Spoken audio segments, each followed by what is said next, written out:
फरजंद शेख साहब हैं कराची से। वो कहते हैं जी पाकिस्तान प्लस कंसल्टेंट की जानिब से एक सर्वे किया गया जिसमें मुल्क के 52% अवाम ने पीपल्स पार्टी की इस्टेब्लिशमेंट के साथ डील होने का इम्कान जाहिर किया है, जबकि 26% ने नून लीग के हक में वोट दिया।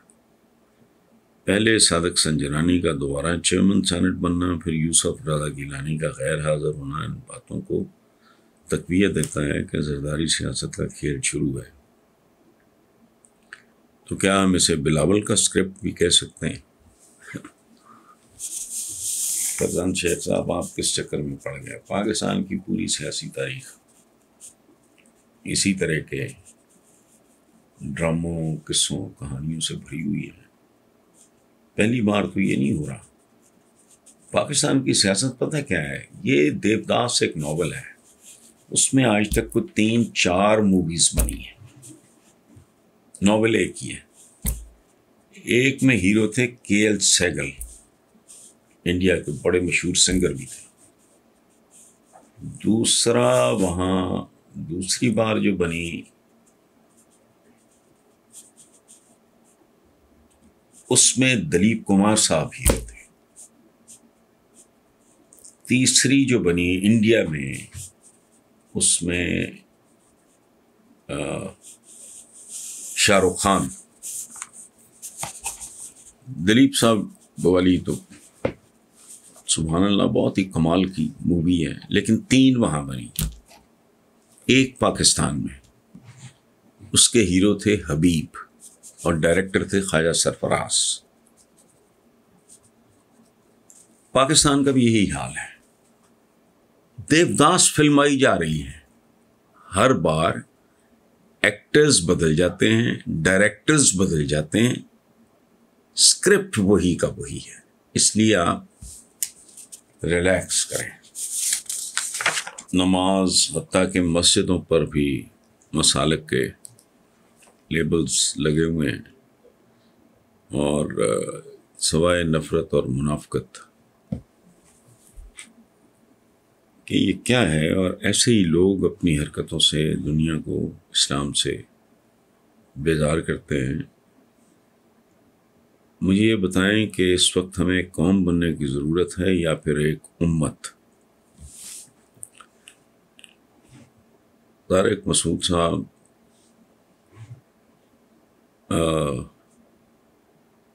अल्लामा इकबाल के 2 अलग-अलग शेरों के मिसरे। एक तो उनका एक मिसरा है, ये उम्मत खुराफात में खो गई। ठीक। दूसरा वो शेर है उनका कि एक हूँ मुस्लिम हरम की पासबानी के लिए, नील के साहिल से लेकर ता बखा के काशगर। ये दोनों आपके सामने हैं। आपने बात की है कि जी कौम बनना है या उम्मत। भाई कौम ही बन जाए तो बहुत बड़ी बात है, उम्मत तो बहुत अब दूर का मसला रह गया। आप पूरे आलम इस्लाम का एक नज़र जायज़ा लें तो शायद दोबारा कोई ये सवाल ही ना उठाए। हम तो इतने अशरों में एक कौम भी नहीं बन सके। और मैं तो ये लिख भी चुका हूँ, कह भी चुका हूँ, एक बार फिर कह रहा हूँ कि कौम तो दूर की बात, हम तो हुजूम भी नहीं। और अगर हम एक हुजूम हैं तो हुजूम भी ऐसा जिसके अंदर किसी ने सांप छोड़ दिए हों। आप अंदाज़ा लगाएं कि 1-2 लाख का हुजूम हो, उसमें वो 1500 सांप छोड़ दिए जाएं, आधा हुजूम बाकी आधे को कुचल के गुजर जाएगा। ये तो हमारा अच्छा। कौम बनती है इंसाफ की बुनियाद पे, ये याद रखें। घर में इंसाफ नहीं होगा तो औलाद इकट्ठी नहीं रह सकती आपकी। इंसाफ से मुराद है हर जगह इंसाफ हो, इक्तसादी इंसाफ से लेके अदालती इंसाफ तक। हमारा इक्तसादी इंसाफ का ये हाल है कि इस मुल्क के वसाइल पे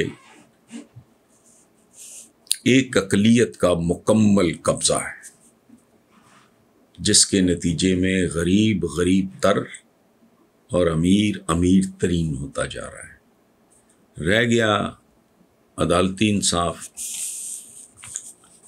वो एक मैगज़ीन का रिसेंटली 2-4 महीने पहले मैंने उसका टाइटल स्टोरी थी, पाकिस्तान का जो जुडिशल सिस्टम है, क्रिमिनल, उसकी सुर्खी मैं आपको बता देता हूँ, वो शेयर कर लेता हूँ आपके साथ। वो थी कि it punishes the poor, it punishes the poor and protects the rich। ये है हमारा अदालती निज़ाम। इस सूरत हाल में उम्मत बनना तो खैर बहुत दूर की बात रह गई अब। और अगर हम अपनी तारीख उठा के देखें, बनु उमैया से शुरू करें, जब खिलाफत मलूकियत में तब्दील हुई,